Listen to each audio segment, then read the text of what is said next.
룻기는 그 사사 시대를 배경으로 하고 있습니다. 기록된 시기는 명확하게 여기 알기는 굉장히 좀 어렵습니다. 그런데 이제 그 룻이 살았던 시절은 이제 아마 사사 시대 초기 아니면 뭐 이렇게 그것도 정확하진 않지만 어쨌든 사사 시대에 이렇게 의 이야기를 이렇게 기록했다고 이렇게 볼 수 있습니다. 룻기를 이해하려면 이제 룻기의 배경이 되는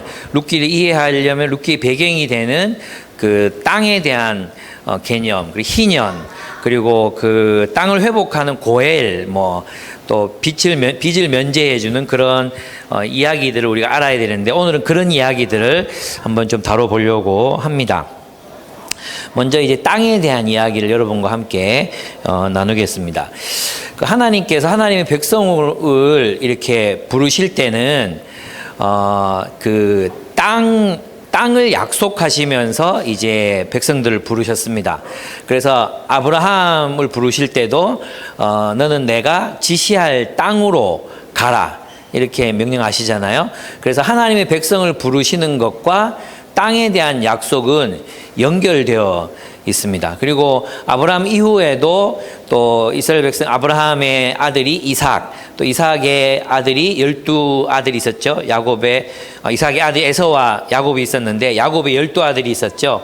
그 12아들이 이제 살던 땅에 기근이 들어서 이집트로 이주해 들어갑니다. 그리고 이집트에서 400년 동안 있으면서 이제 거의 많은 자손을 낳죠. 그래서 거의 200만 넘는 사람들이 거기서 이제 태어나게 되고 그렇죠. 그런데 그들을 이제 다시 구원하실 때도 내가 너희를 적과 꿀이 흐르는 가나안 땅으로 인도하겠다 이렇게 말씀하십니다. 또 이스라엘 백성들의 삶이 땅과 관련이 되어 있는 것은 만약에 그들이 이제 약속의 땅에서 살다가 하나님의 율법을 지키지 않고 우상 숭배하고 탐욕이 추구하는 그런 삶을 살게 되면 그들은 땅에서 쫓겨납니다. 쫓겨나서 또 나그네로 유리하고 방황하고 자기 땅에 돌아가지 못하고 땅이 없는 삶을 그렇게 살게 돼요. 그러니까 그 땅과 하나님의 백성의 삶은 굉장히 밀접하게 이렇게 연결이 되어 있다고 할 수 있습니다. 그래서 이 땅은 뭐냐 하면 하나님이 주시는 땅, 그것은 선물로서의 땅이기도 하고 또 축복으로서의 땅이기도 합니다. 하나님께서 당신의 통치를 실현하기 위해서는 땅이 필요하잖아요. 그죠? 그 땅에서 하나님의 통치가 실현되도록 하기 위해서는 땅이 그들에게 꼭 있어야 되는데 하나님께서는 그 땅을 약속하셨습니다. 그리고 그 땅을 선물로 주셨습니다. 그래서 이제 12지파 12족장 그 가족들에게 이제 이스라엘은 한 3개 단위 정도로 이제 구성원들을 생각해 볼 수 있는데 하나는 뭐냐 하면 12지파로 이루어진 각 지파들이 있어요. 그죠? 이 12명의 야곱의 아들들, 루벤 지파, 이렇게 그런 아들들로 이제 구성이 된 그런 12지파가 있어요. 이 지파 안에는 또 족장들이 있어요. 족장. 이 지파 안에 족장들이 있어요. 그 족장들은 그 아래로 내려가면 또 아버지들이 있어요. 아버지들. 그러니까 집이 있죠. 집. 그래서 큰 이제 아버지를 중심으로 한 많은 아버지들이 모여서 족장을 이루고 이 어떤 친족을 이루고 그다음에 그 친족들이 모여서 지파를 형성하는 거예요. 그래서 가족, 그다음에 친족, 그다음에 지파 이렇게 이제 연결이 되는 그런 중심의 문화가 이제 이스라엘의 문화라고 할 수 있습니다. 근데 놀라운 건 뭐냐 하면 다른 나라들은 이방 나라들은 그 땅을 누가 소유합니까? 백성이 소유하는 게 아니고 왕이 소유하거든요. 그 왕이 소유해서 나눠줘요. 그죠? 귀족들에게 나눠주고 이렇게 나눠주고 나서 뭘 받아요? 세금을 받죠. 그래서 그 세금이 이제 과중하게 부담이 되니까 때로는 50%, 때로는 60% 이렇게 막 걷어가니까 왕과 귀족들은 굉장히 부자가 되고 가난한 사람들은 계속해서 가난하고 또 압제를 당하고 착취를 받을 수밖에 없는 그런 세계였어요. 근데 하나님께서 땅을 나눠 주실 때는 이 하나님께서는 왕에게 땅을 주는 게 아니라 모든 지파와 그다음에 친족들 이게 그리고 가족으로 그 가족들의 수와 필요에 따라서 처음에 땅을 나눠 줬어요. 그러니까 그 나눠줬는데 이 땅의 주인은 영원토록 여호와 하나님이 이제 땅의 주인이 되는 거예요. 그러니까 이쪽은 세상 왕들, 이 세상 왕들은 어떻게 해요? 왕이 땅을 소유하고 그것을 임대해 줘서 이제 거기서 나오는 세금으로 이들이 부자가 되는 방식이잖아요. 그런데 이스라엘에게 있어서 이 땅은 모든 사람들에게 베풀어져서 나누어져서 모두가 자신의 행복을 추구할 수 있는 그 땅을 경작하고 일구어서 각자가 모든 가족들이 행복하게 살아갈 수 있는 그런 이제 공평한 그리고 정의로운 그런 사회를 하나님께서 생각하셨다고 생각할 수 있습니다. 그리고 또 하나는 여기서 나오는 산물, 인간 왕이 다스리는 땅에서 나오는 산물은 대부분 다 좋은 것들이 어디로 가요? 다 왕에게로 가잖아요. 근데 하나님께서 나누신 이 땅에서는 세금을 걷어요. 그 세금이 11조잖아요. 그죠? 예, 고대의 그 세금이 11조잖아요. 11조를 거두면 땅을 얻지 못한 레위인과 그 다음에 그 땅에 가난하게 살아가고 있는 사람들에게 그 세금이 나누어졌어요. 그러니까 하나님의 땅에서는 하나님의 통치가 실현되는데 그것이 이제 분배돼서 가난한 사람들도 다 먹고 살 수 있도록 그렇게 땅을 나누어 준 거죠. 땅을 임대해 준 거. 하나님이 사람들에게 임대해 준 거예요. 여기는 세금이 없어요. 그 세금을 누구에게 내느냐? 가난한 사람들에게 내는 거예요. 놀랍지 않습니까? 하나님의 땅에서는 11조, 3년마다 한 번 거두어지는 11조는 특별히 가난한 사람들에게 나누어 줘야 했거든요. 그 다음에 땅의 첫 소산물, 이것도 가난한 사람들과 나눴어요. 그리고 제물을 바치잖아요. 화목 제물, 제물을 바치면 이 제물도 성 안에 사는 가난한 사람들하고 함께 나눴어요. 고아, 과부 이렇게 불러가지고 나눴단 말이에요. 그러니까 하나님 나라의 세금은 누구에게로 바쳐지는 거예요? 하나님께로 바쳐지는 건데 그 바쳐지는 것들이 가난한 자들을 위해서 나누어지는 거고 왕국에서 나누어지는 거두어들이는 세금은 누구에게로 들어가요? 왕한테 들어가는 거예요. 왕한테. 왕과 그의 가족들에게 들어가는 거죠. 그런 차이를 아시겠습니까? 그러니까 땅이라는 것은 하나님과 함께 하나님이 주신 땅, 하나님과 함께 살아가기 위한 삶의 자리가 바로 하나님이 선물로 주신 땅, 그 땅이었다는 것입니다. 그래서 그 땅은 하나님의 통치가 실현되어야 할 삶의 자리였고 하나님의 축복이 베풀어지는 축복의 자리였습니다.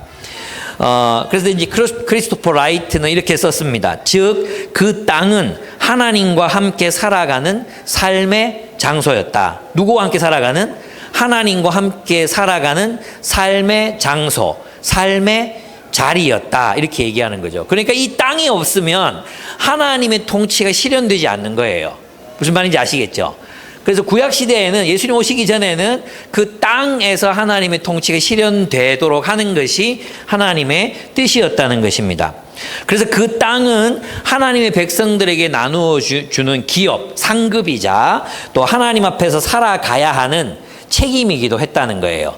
상급이자 책임이었다. 하나님의 은혜로 주어지는 상급이기도 하고 또 그곳에서 하나님의 통치를 실현해 내어야 하는 삶의 자리, 책임의 자리이기도 했다는 것입니다.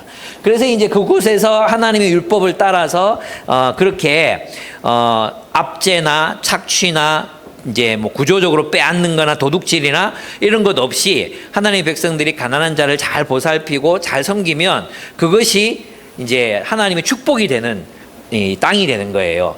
그런데 악한 왕이나 귀족들이나 힘 있는 자들이 가난한 자들의 것을 빼앗기 시작하면 하나님께서는 그 땅을 빼앗아서 이민족에게 줘버리고 이 백성들을 사로잡아서 바벨론이나 다른 나라로 다 흩어버리셨던 거예요. 그래서 땅을 소유했다는 것은 그들에게 하나님이 우리와 함께 계시는구나 이런 의미였고, 땅에서 쫓겨났다는 것은 하나님이 우리를 심판하고 계시는구나, 우리를 징계하시는구나, 이렇게 그들은 이해할 수 있었습니다. 그래서 이 땅은 하나님의 소유이기 때문에 뭘 할 수 없었느냐? 매매를 할 수 없었어요. 그래서 이스라엘 백성들은 이 땅을 매매하면, 부동산 거래를 하면 안 돼요. 예. 몰랐죠, 여러분?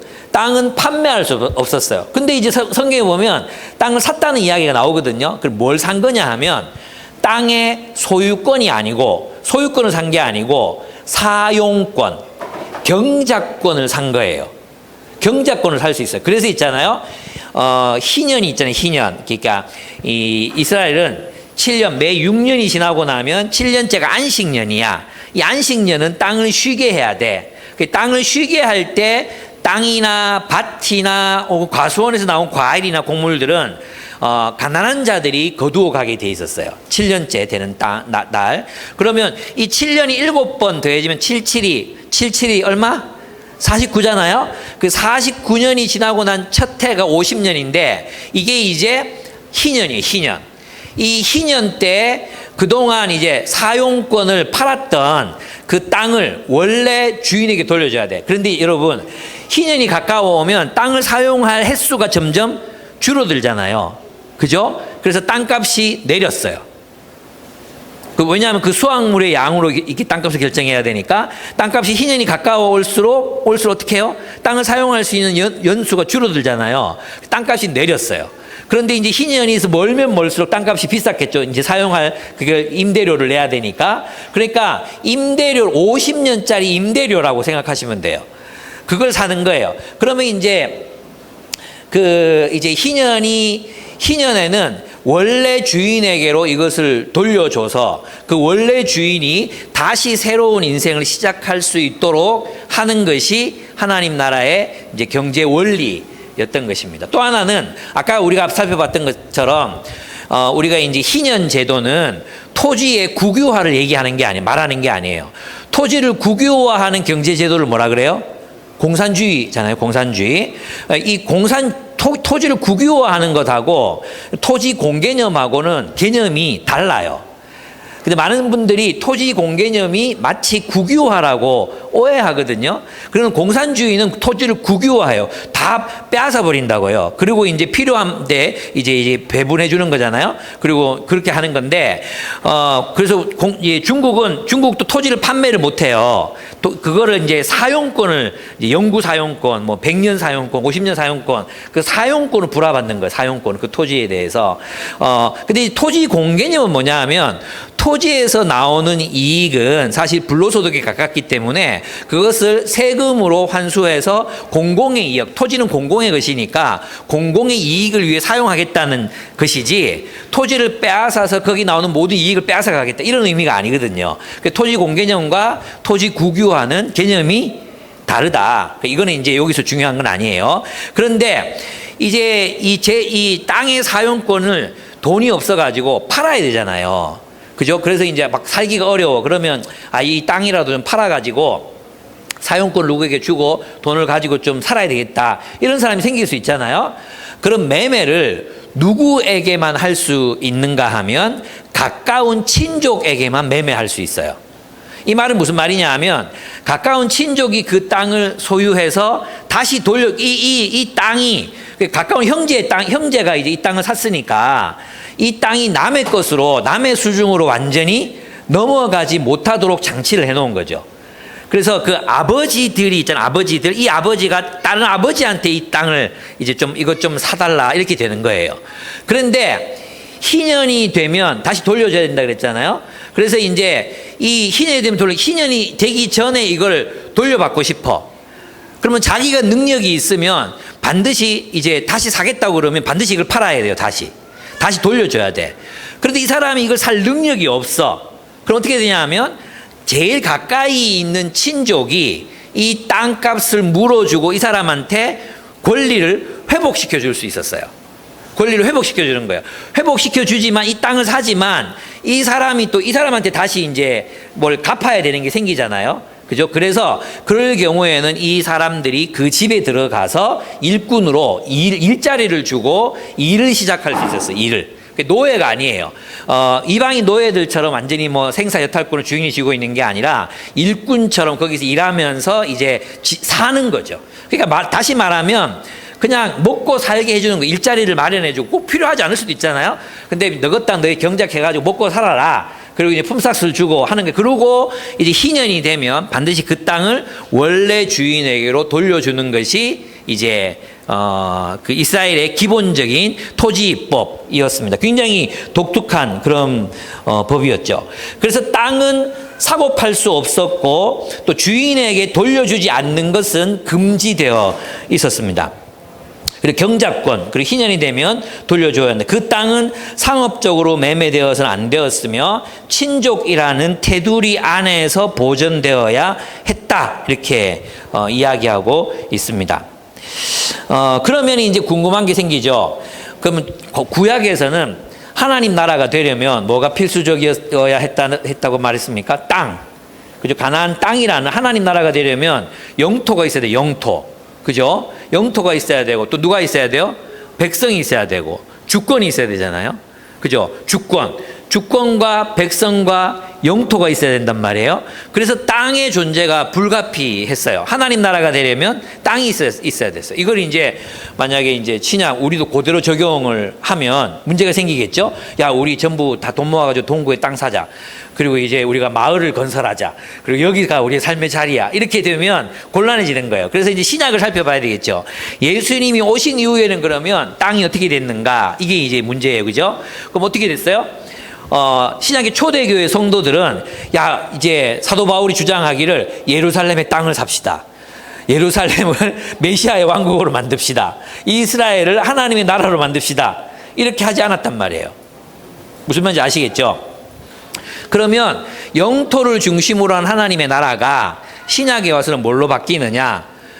그리스도의 몸으로 바뀌는 거예요. 그리스도의 몸. 땅이 뭘로 바뀌어? 그리스도의 몸으로 바뀌는 거예요. 제 말 이해됩니까? 그리스도의 몸이 뭡니까? 그리스도가 왕이 되시고 그리고 그 그리스도의 통치에 순종하는 백성들의 모임이 그리스도의 몸, 교회잖아요. 교회. 그죠? 그래서 교회는 어떤 곳이냐 하면 그 하나님께서 희년을 통해서 성취하고 싶으셨던 또 이스라엘에게 땅을 주시면서 하나님의 통치를 실현하는 나라가 되라. 그렇게 하셨던 그 땅에서 이루어질 모든 그 하나님의 계획과 뜻이 이제는 어디에서 이루어져야 된다는 거예요? 그리스도의 몸인 교회로 옮겨지는 거예요. 교회로. 그래서 이 교회가 그리스도의 몸이 구약시에 하나님이 통치하시는 땅, 하나님의 나라, 그것이 그리스도의 몸으로 바뀝니다. 내 말 알아듣고 있습니까? 전부 벙찌는 표정이라 가지고 지금 내가 잘 모르겠어요. 제 말 알아들었으면 고개를 끄덕여 주세요. 알아듣죠? 예, 좋습니다. 그렇습니다. 그리스도의 몸이 됩니다. 그래서 이제 신약에 와서는 특별히 히브리서를 보면 이스라엘이 그 땅에서 했던 일들을 이제 히브리서에서는 그리스도 안에서 다 하는 거예요. 예를 들면 그 땅에 성전과 성막이 있었잖아요. 그죠? 근데 히브리서에 와서는 그리스도 안에 교회에 뭐가 있어요? 예수 그리스도가 참된 성전이 되시고 우리가 뭐가 돼요? 참된 성전이 되죠. 그리고 구약의 백성들은 그 땅에 들어가기 위해서 애썼죠. 그 약속의 땅에 들어가기 위해서. 그걸 이제 히브리서에서 뭐라고 표현하느냐 하면 안식에 들어간다는 표현을 써요. 안식에. 근데 히브리서에서는 교회를 향해서 뭐라 그래요? 우리가 그리스도를 믿고 그리스도 안에서 살아가고 있다면 우리는 이미 어디에 있다 그랬어요? 안식에 들어갔다고 얘기하는 거예요. 안식에 들어갔다. 그리고 우리 안식에 들어갈 약속을 받았다. 이렇게 얘기하는 거죠.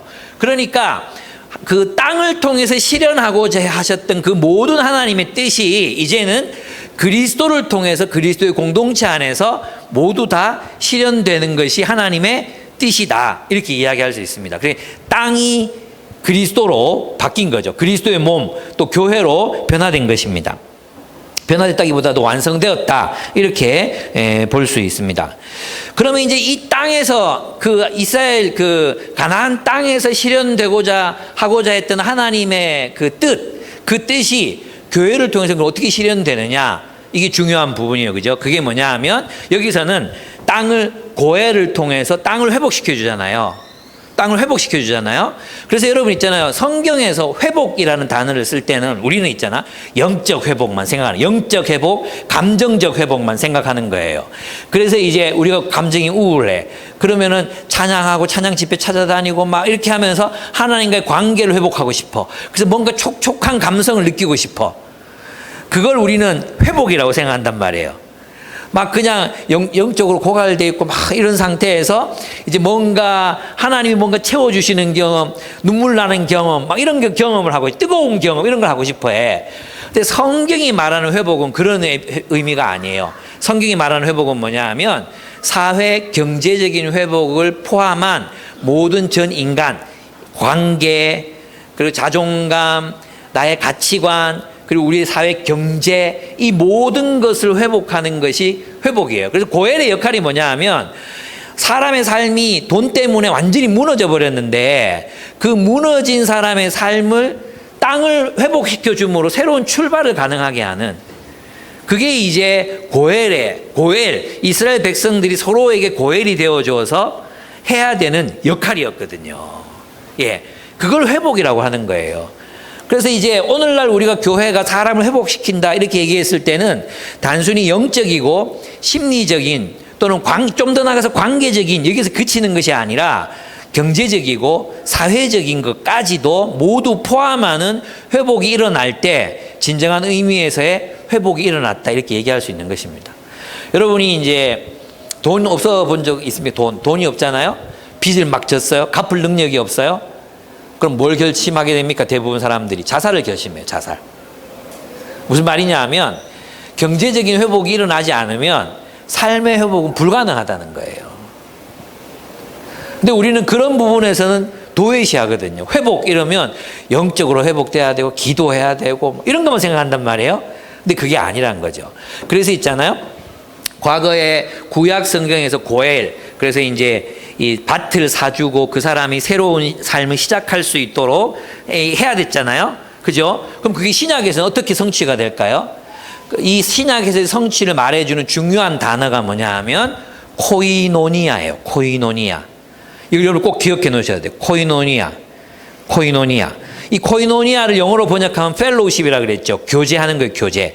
근데 이 교제가 뭐예요? 원래 코이노니아는 경제적인 것을 나눈다는 의미를 원래 가지고 있어요. 그래서 있잖아요.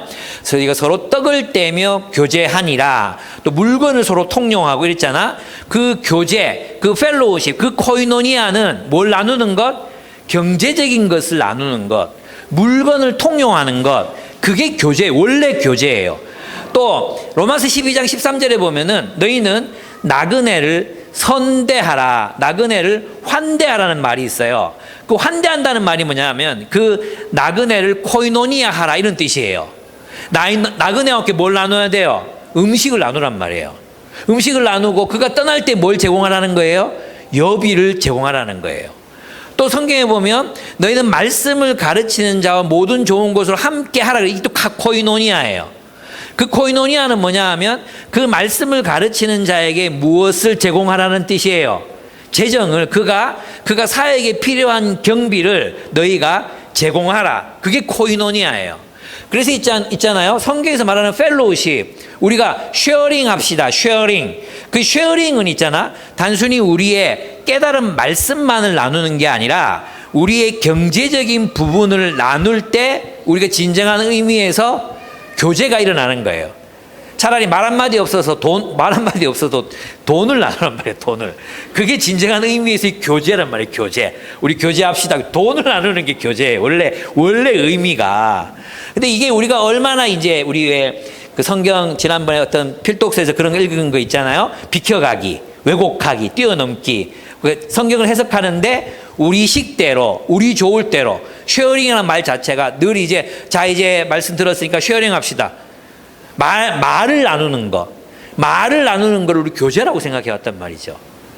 그것보다 더 깊은 의미의 코이노니아라는, 그 코이노니아를 통해서 하나님이 가나안 땅에서 실현하고자 했던 일이 여기서 이루어지는 거예요. 그래서 있잖아요, 신명기 15장 4절, 이건 다 찾아봐야 돼. 굉장히 중요하기 때문에 신명기 15장 4절을 한번 찾아보겠습니다.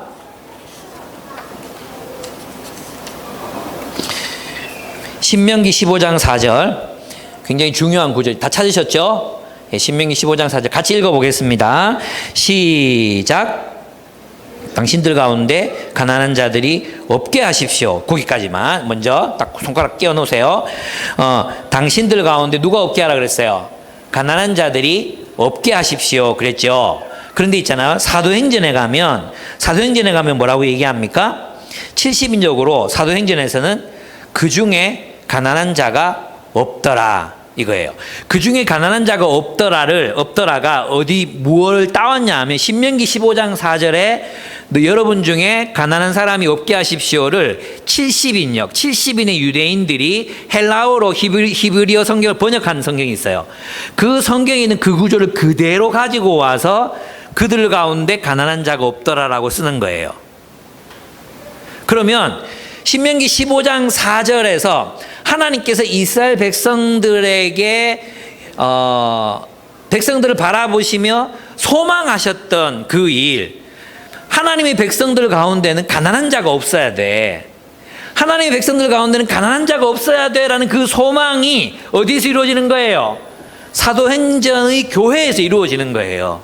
뭘 함으로? 코이노니아 함으로. 코이노니아 함으로 가난한 자가 없어지는 공동체가 실현되는 것입니다. 근데 이것이 놀랍게도 축복을 위한 조건이에요. 이게 축복의 조건이에요. 한번 보겠습니다. 그 신명기 15장 4절 후반절을 읽어보도록, 전반절부터 같이 읽어보겠습니다. 당신들 가운데, 시작.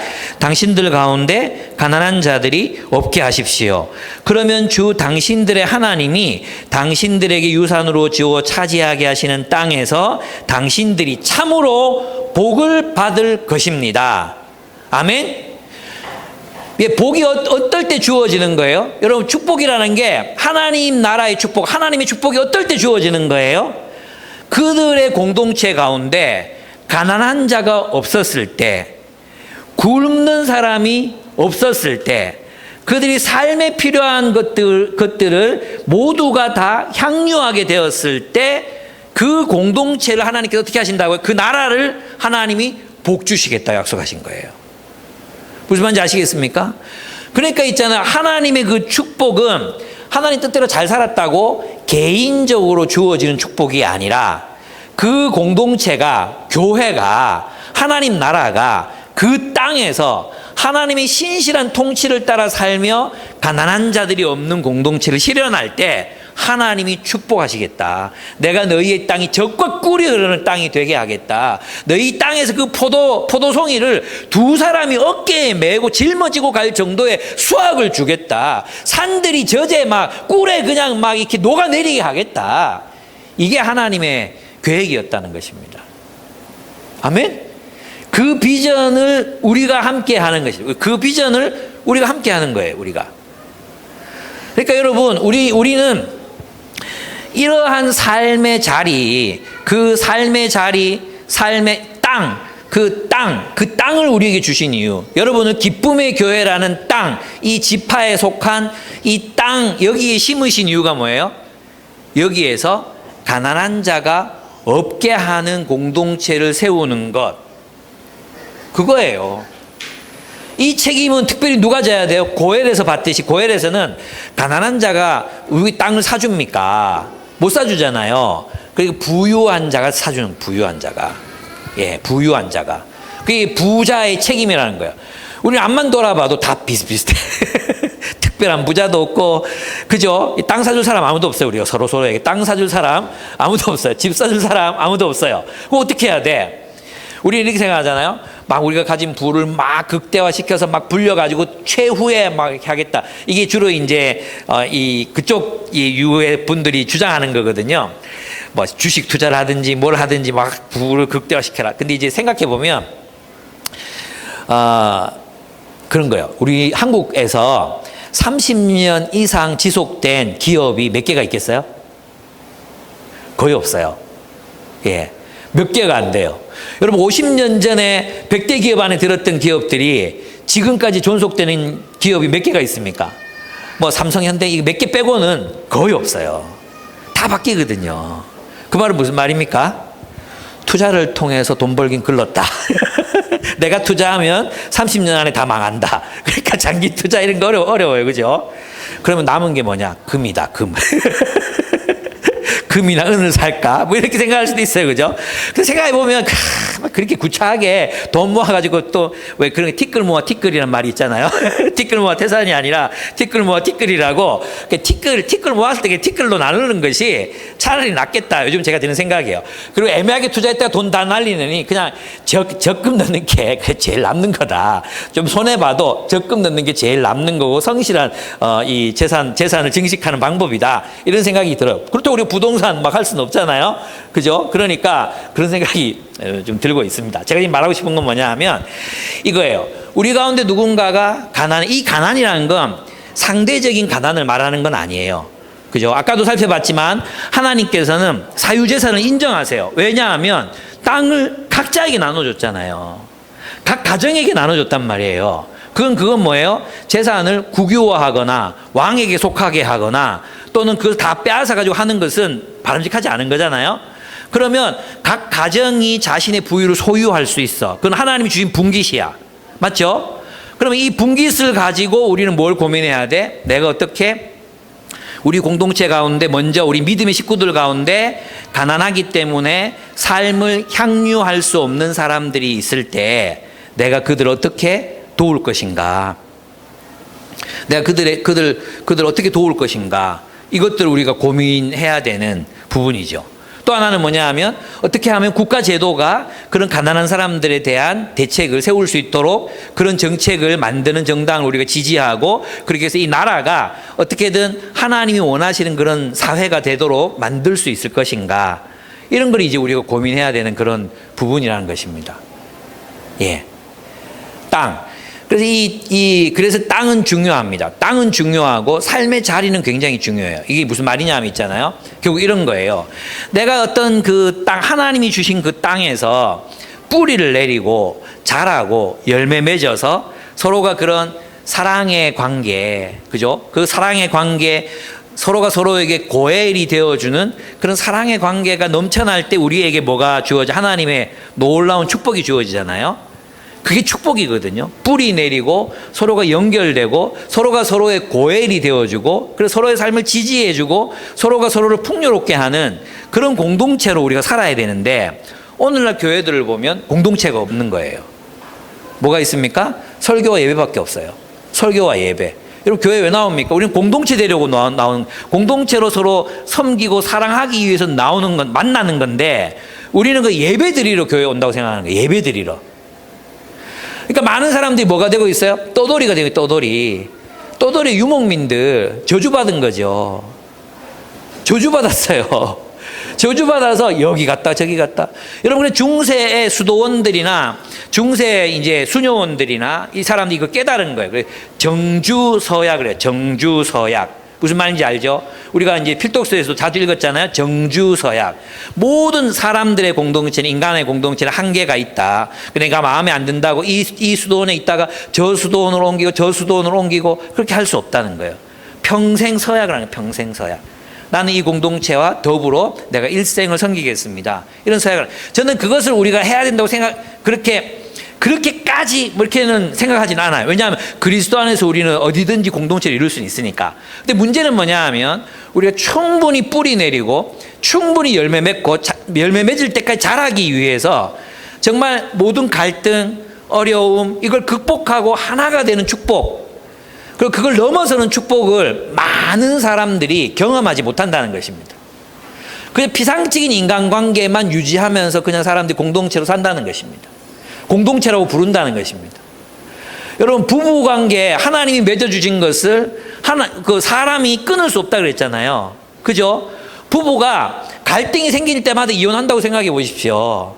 조금만 갈등이 생기고 답답하다 그리고 막 이 사람하고 못 살겠다는 생각이 들 때마다 이혼한다고 생각해 보십시오. 그럼 저는 벌써 한 10폰 했습니다. 10폰. 10번은 장가 갔을 거예요. 여러분은요? 종석이는 아마 한 번도 안 했을 것 같아요. 지혜는 그런 생각 한 번도 안 해봤지? 우리는 그렇게 결혼 관계를 생각 안 해요. 근데 놀라운 건 뭐냐 하면 우리가 그렇게 서로를 사랑하고 갈등을 극복하고 넘어서고 하는 가운데 뭐가 일어납니까? 예, 더 친밀해지고 더 깊은 사랑. 저는 있잖아요. 지금 제가 50이 넘었는데 정말 뭐 20대 때 연애할 때랑 다른 사랑, 30, 40대 그 풋 익었을 때의 그 사랑, 그것과는 전혀 다른 사랑. 지금 우리만이 누릴 수 있는, 나와 아내가 누릴 수 있는 그 사랑. 이거는 정말 차원이 달라요. 그렇다고 우리가 안 싸우는 건 아니에요. 예. 싸우면서 생각하죠. 뭐 또 화해하겠지. 그러면 싸우죠. 그렇게 막 싸우는 거죠. 싸우지만 그 사랑이 있어요. 거기서 오는 놀라운 축복이 있어요. 또 우리 자녀들을 낳고 이 자녀들과 함께 누리는 그런 행복감. 정말 시간이 지날수록 힘든 일이 애기들 키우면서 왜 힘든 일이 왜 없겠어요? 말도 안 들을 때도 있고, 또 우리 애들은 그래도 착한 편이지만, 착한 편인데도 어떨 때는 막 속 터질 때도 있고, 막, 그냥, 이걸 그냥 막 이렇게 싶을 때도 있고 있잖아요? 그렇단 말이에요. 여러분도 다 이제 앞으로 경험할 거예요. 예. 그럴 때, 그걸 넘어봤을 때, 우리 더 깊어지는 사랑이 있거든요. 우리 자녀들이 얼마나 사랑스럽고, 얼마나 좋은지 모르거든요. 예, 대화하고 그 기쁨이 천국 같아, 천국. 그런 기쁨이 있거든요. 저희 이제 부모님도 저기 뒤에 계시는데 부모님하고 저희가 아주 어릴 때 막 이렇게 우리가 신앙이 정말 어리고 그랬을 때 누렸던 그런 행복감. 그때도 물론 행복했지만 지금 이제 자녀들이 장성하고 아이들이 크고 손주와 다 같이 모였을 때 우리가 누리는 행복감. 이거 우리 엄마가 사줬다? 이러면서 그런 행복감이 다르거든요. 그죠? 그런 공동체를 세워가는 것이 이제 우리가 해야 되는 일인 거예요. 그러니까 그렇죠. 그러면 이제 희년이 왜 필요하냐? 그러니까 그 땅에서 이루어진 하나님의 창조 그 원리가 이제 교회를 통해서 이루어져야 되는데 희년이 왜 필요하겠어요? 돈이 없으니까 이제는 자기를 안 팔면은 도저히 살아갈 수가 없는 사람들이 생기는 거예요. 그래서 이제 이 사람들이 자기 친족에게 내가 일꾼으로 들어가겠다. 그래서 일자리를 준다 그랬죠. 일자리. 그 일자리를 주고 이제 일을 하면 희년이 되면 돌려주는 거잖아요. 그죠? 그래서 희년이 되면 모든 그 관계들이 처음부터 새롭게 출발할 수 있는 그런 기회를 제공해 주는 거예요. 그런 의미에서 교회는 모든 사람들이 자신의 삶의 기반을 잃어버리거나 또는 새 출발하기 어렵거나 이런 사람들이 교회 공동체를 통해서 새로운 삶을 시작할 수 있도록 해주는 것. 그것이 바로 헤세드의 공동체가 되는 것. 그것이 하나님께서 원하셨던 원래대로의 공동체로 살아가는 모습이라고 할 수 있습니다. 그래서 여러분 교회가 된다는 건 그냥 단순한 게 아닙니다. 그냥 뭐 교회 예배 드리고 뭐 그런 차원이 아닙니다. 그냥 새로운 사회를 건설하는 것입니다. 하나님이 원하시는 새로운 사회, 예, 그 새로운 세상과 다른 그런 새로운 사회를 건설하는 것이 우리의 책임이에요. 그럼 이게 이루어지기 위해서 어떻게 해야 돼요? 고엘이 있어야 돼요. 고엘. 이 룻기에서는 룻이 나오미에게 그런 고엘이 됩니다. 룻이. 그 다음에 보아스가 나오미와 룻에게 고엘이 돼요. 그리고 룻은 보아스에게 고엘이 됩니다. 예, 장가 못 간 보아스를 결혼해 주거든요. 이렇게 서로가 서로에게 고엘이 돼요. 그래서 뭐가 됩니까? 헤세드가 이루어져요. 여러분 그 있죠? 헤세드를 번역하면 은혜 이런 정도로 번역할 수 있어요. 여러분 하나님의 은혜 생각하면 여러분 뭘 떠올립니까? 하나님의 은혜 뭘 떠올립니까? 하나님의 은혜 감정적인 거 떠올리잖아요. 감정적인 거. 은혜 받았다. 은혜 되었다. 은혜가 느껴졌다. 우리 은혜 그러면 그걸 생각하거든요. 헤세드는 그런 게 아닙니다. 여기서 헤세드는 있잖아요. 우리는 많이 배웠죠. 값없이 주는 것. 내가 뭐 한 공로 없이 내가 받는 거라고 생각해요. 근데 그거 진짜 뭘 모르는 소리예요. 은혜란 있잖아요. 은혜는 희생을 존재해요. 하나님이 우리를 은혜를 베푸셨어요. 누가 죽었습니까? 아들이 죽었어요. 하나님의 아들이 죽었어요. 하나님의 아들을 희생시키고 우리를 사랑한 게 하나님의 은혜예요. 여러분 있잖아요. 고엘. 하나님의 헤세드의 공동체가 이루어지려면 고엘이 필요해요. 근데 이 고엘은요. 손해를 봐야 돼요. 자기가 그 한 가문이 가졌던 땅을 사줘야 되는데 자신의 재산을 손해보지 않고는 고일이 될 수가 없어요. 룻도 마찬가지. 이제 앞으로 살펴보겠지만 룻도 자신의 인생을 희생해서 나오미를 섬기거든요. 자신이 시집가고 그냥 잘 살 수 있는데 그 길을 선택하지 않고 시집가지 않고 나오미 곁에서 나오미를 섬기기로 선택하는 거거든요. 그게 고엘이거든요. 그러니까 여러분, 우리가 은혜의 공동체를 세우고 하나님 나라를 세운다는 말은 우리가 누군가를 위해서 희생한다는 걸 의미해요. 너희 가운데 가난한 자가 없게 하라. 누군가를 이 공동체 안에서 가난한 자가 없게 하려면 누군가가 희생을 해야 돼요. 아니, 우리 모두가 희생하고 손해를 봐야 돼요. 손해보지 않고 은혜의 공동체를 만들 수 없어요. 많은 사람들이 하나님의 은혜를 받는 걸로만 생각하니까 문제인데, 하나님의 은혜는, 하나님 우리가 은혜를 베푸시고 있잖아요. 너희도 이런 은혜를 베풀며 살아라고 하는 게 기독교예요. 하나님이 우리를 은혜로 구원하시고 그냥 그렇게 끝나는 게 아니에요. 너희도 나를 닮은 삶을 살아라.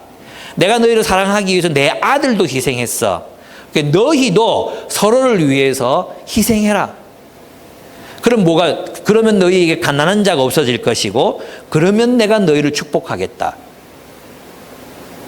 하나님의 축복은 내가 개인적으로 하나님 앞에 잘 살았기 때문에 개인적으로 주어지는 게 아니에요. 하나님 나라의 축복은 우리 공동체에 가난한 자가 없게 하려는 우리들의 노력. 이 가난은 영적인 가난도 있고요, 정서적인 가난, 사회적인 가난, 경제적인 가난. 저는 이 모든 가난, 이 모든 어떤 굶주림, 이것이 다 포함된다고 생각해요. 그걸 누군가가 핍절한 상태에 있는 누군가를 채우려면, 정서적으로 핍절한 상황 가운데 있는 누군가를 채우려면 희생하지 않고 안 되거든요. 그죠? 근데 여러분, 이제 30대 넘어가고 40대 넘어가면서 제일 싫은 게 뭐예요? 제일 싫은 게 뭐예요? 엮이는 거 싫잖아요. 엮이는 거. 다른 사람들하고 엮이는 거 제일 싫어해요. 쿨하게 살고 싶어요. 쿨하게. 가까이 오지 마라. 요 정도 거리 적당하다. 그죠? 요 정도. 부담스럽다. 더우면 침 튄다. 고까지. 이게 30대들이 가지는 유혹이거든요. 30대들이 가지는 유혹. 내 인생 그냥 내 멋대로 좀 살고 싶다. 이런 거거든요. 그렇지 않습니까? 그게 사사시대 사람들, 각자 소견에 좋은 대로 행하니라. 지 마음대로, 지 쪼대로 행하니라. 그게 사사시대잖아요. 30대 유혹이 바로 그 사사시대 유혹인 거예요. 이럴 때 우리 공동체가 누군가의 핍절한 상태에 있는 경제적으로 핍절한 사람, 경제적으로 채워줘야 되고요. 그러려면 뭐가 필요해요? 희생. 누군가가 고엘이 되어줘야 돼요. 고엘. 그 고엘이 되어줄 때 우리가 뭐가 되는 거예요? 헷세드의 공동체를 이루는 것입니다. 그럴 때 하나님께서 우리에게 축복하신다. 너희에게 번영을 약속하신다고 말씀하셨어요. 저는 우리가 그 복이 무엇인지, 그 복에 접근한 공동체가 과연 몇이나 될까? 저는 전 세계 교회 가운데 정말 하나님이 원하셨던 그런 헷세드의 공동체를 이루는 그런 교회는 몇 되지 않는다고 생각해요. 오늘날 소비주의 사회에서 대부분의 그리스도인들조차도 예배를 소비해요. 예배를 소비. 예. 설교를 소비하고요. 찬양 소비하고요. 예. 음악을 소비하고 공간 소비하기 위해서 교회를 모이는 거예요.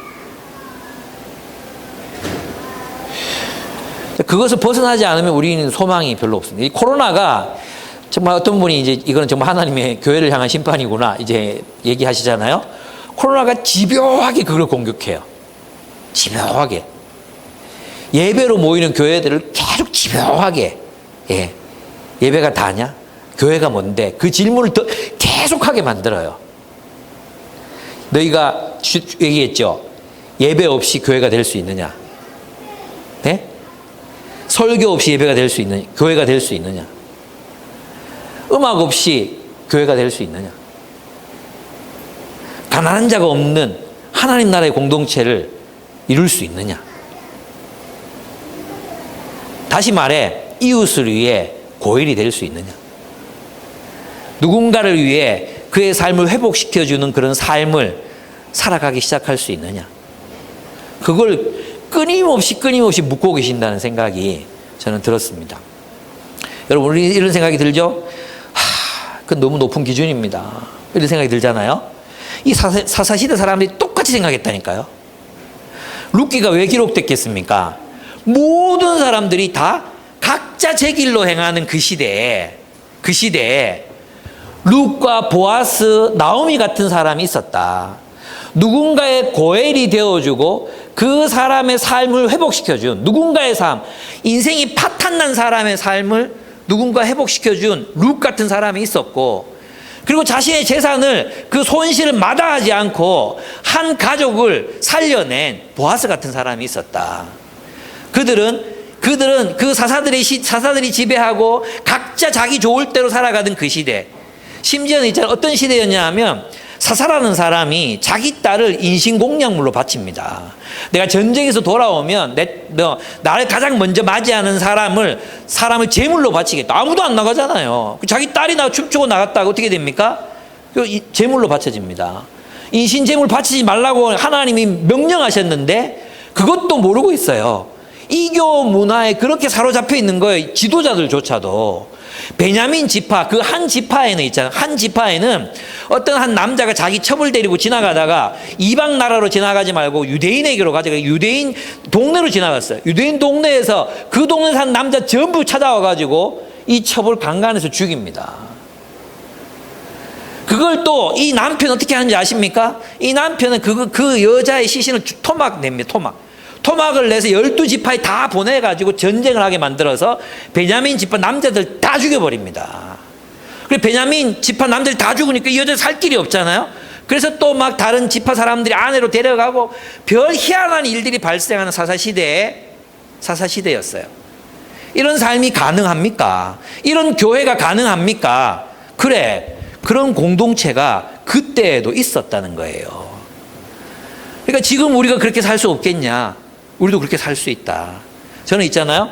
하나님께서 남겨둔 사람들 이렇게 두셨듯이 우리 교회만이 아니라 하나님께서 하나님 말씀대로 살아가고자 하는 교회들을 저는 마련해 주셨다고 믿습니다. 그럼 용기를 가지십시오, 여러분.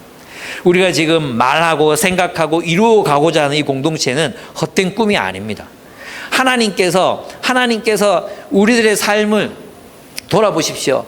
우리 정말 인생의 목적도 없고 무엇이 진정한 가치인지도 모르고 우리가 정말 하나님 나라의 복음을 몰랐다면 그저 나오미처럼 돈을 위해서 이주해 갔다가 돈 때문에 다 파산하고 인생이 다 망가질 수밖에 없는 존재들이었는데 누군가가 우리를 위해서 시간을 냈잖아요. 누군가가 자신의 삶을 우리를 위해 드렸잖아요. 그래서 우리가 회복된 거 아닙니까? 저도 생각해 보면 있잖아요. 제가 몇 번 말씀드렸지만 안 들으신 분도 계시니까 제가 대학교 2학년 때 굉장히 방황을 했어요. 인생이 뭔가, 삶이 뭔가 했거든요. 그래서 이제 모임을 찾아갔는데 그 모임에서 간사님께서, 그때 박영돈 목사님께서 이분이 집이 75번을 타면 갈 수 없는 데거든요. 저 평리동에 집이 있었어요. 근데 옛날에 75번, 지금 몇 번이지? 하여튼 뭐 있어요. 중앙대로 있죠. 대로를 쫙 달리는 버스. 그 버스를 이분이 모임 마치면 그 버스를 타시는 거예요. 내가 내리잖아요. 따라 내려가지고 또 이렇게 그분 특유의 주머니에 손 넣고 이렇게 건들건들 걸으면서 있잖아요. 툭툭 치면서 또 버스가 있으면 이게 난간 잡고 있으면 옆에 와가지고 계속 말을 걸어. 저는 거기 다른 친구들하고 얘기하고 싶으면 계속 말 걸고 또 이야기 어떻게 생각하냐고 물어보고 그 40분, 50분 시간을 매주 저에게 헌신하신 거예요. 그리고 또 기도하러 갔다가 그러면 이분이 또 집 다 가까이 오잖아. 그럼 자기를 바래다 달래.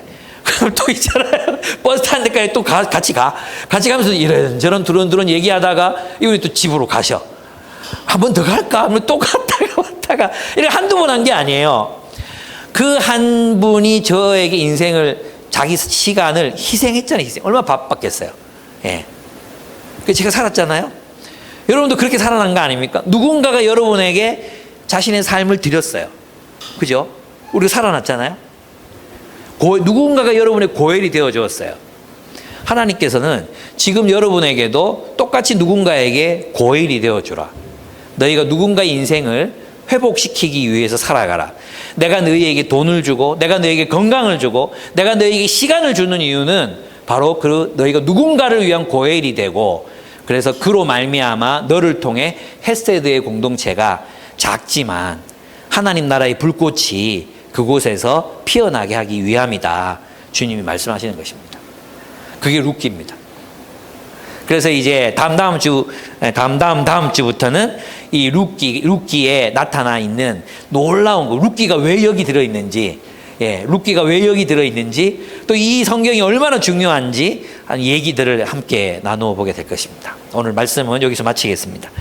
우리 함께 좀 기도했으면 좋겠습니다.